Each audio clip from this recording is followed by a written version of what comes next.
Have you ever noticed something strange? Happiness comes and goes, but sadness? Sadness sticks to your soul like it's signed a long-term lease. And here's the weirdest part. Sometimes, sadness feels meaningful, like it's trying to tell you something, like it has more depth, more weight, more truth than all the happy moments combined. Why does sadness feel that way? Let's talk about it, because this one hits everyone. Think about it.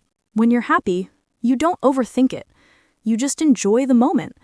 Nobody sits there eating ice cream and says, "Wow, let me reflect on this deep emotional meaning of why chocolate chip brings me peace." No, you eat, you smile, you live. But when sadness comes, suddenly you turn into a philosopher. You start staring out of windows like you're in a slow-motion music video. You listen to songs you have no business listening to. You scroll old photos. You become a detective, a poet, and a therapist all in the same hour. Sadness makes us feel things more deeply, and weirdly, we kind of lean into it. Here's the truth. Sadness feels meaningful because it slows us down. Happiness speeds us up. Sadness makes us pause. When you're sad, you sit with yourself, your thoughts, your fears, your memories, your mistakes. You stop running. And most of us don't do that often enough. In sadness, you meet the version of you that you ignore when life is busy. It's uncomfortable, but it's real. Another reason sadness feels meaningful is it connects us. Have you ever tried telling someone, "I had a great day," and they're like, "Oh, nice." Conversation over. But try saying, "I'm feeling low today." Suddenly people open up. They drop their guard. They share their stories. It becomes human, honest, vulnerable. Sadness reminds us we're not alone. We're all a little broken in similar ways. Even movies know this. When a character cries, you cry. But when a character laughs, you're like, cool, next scene. Sadness pulls us in. It makes us care. But here's the biggest reason of all. Sadness often shows us what matters. You don't cry over random strangers.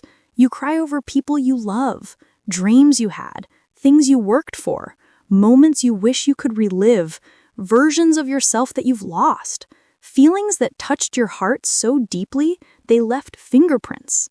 Sadness appears where meaning exists.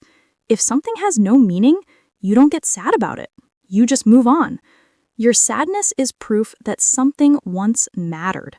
Maybe still does. And let's be honest, sadness is one emotion we don't pretend. You can fake a smile. You can fake enthusiasm. You can fake confidence. But sadness? No one fakes a 3 a.m. emotional breakdown in the bathroom just for fun. Sadness strips away the filters. It's raw. It's unedited. It's honest.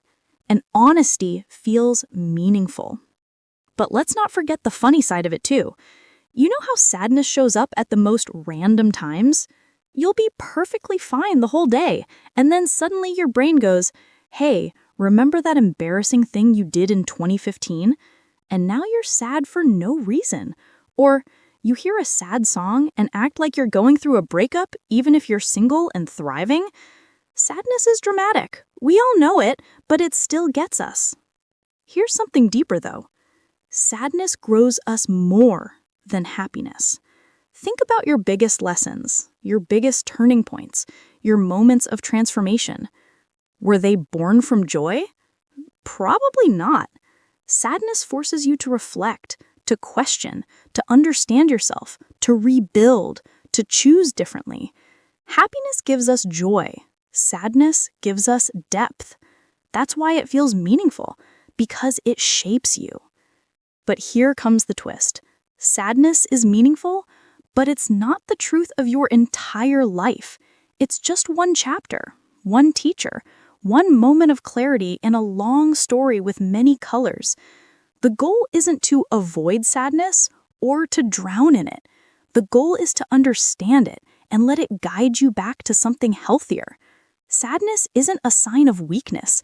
It's a sign that you're alive, that you feel deeply, that you care, that your heart works. And honestly, a heart that can feel sadness is a heart capable of love, compassion, empathy, and wisdom. So the next time sadness visits you, don't panic, don't judge yourself, and definitely don't fight it like it's a villain. Just sit with it. Listen to what it's trying to say, because sadness doesn't show up to destroy you. It shows up to remind you that something inside you matters. And that is why sadness feels meaningful. It's the quiet voice inside you, pointing towards something that your heart has always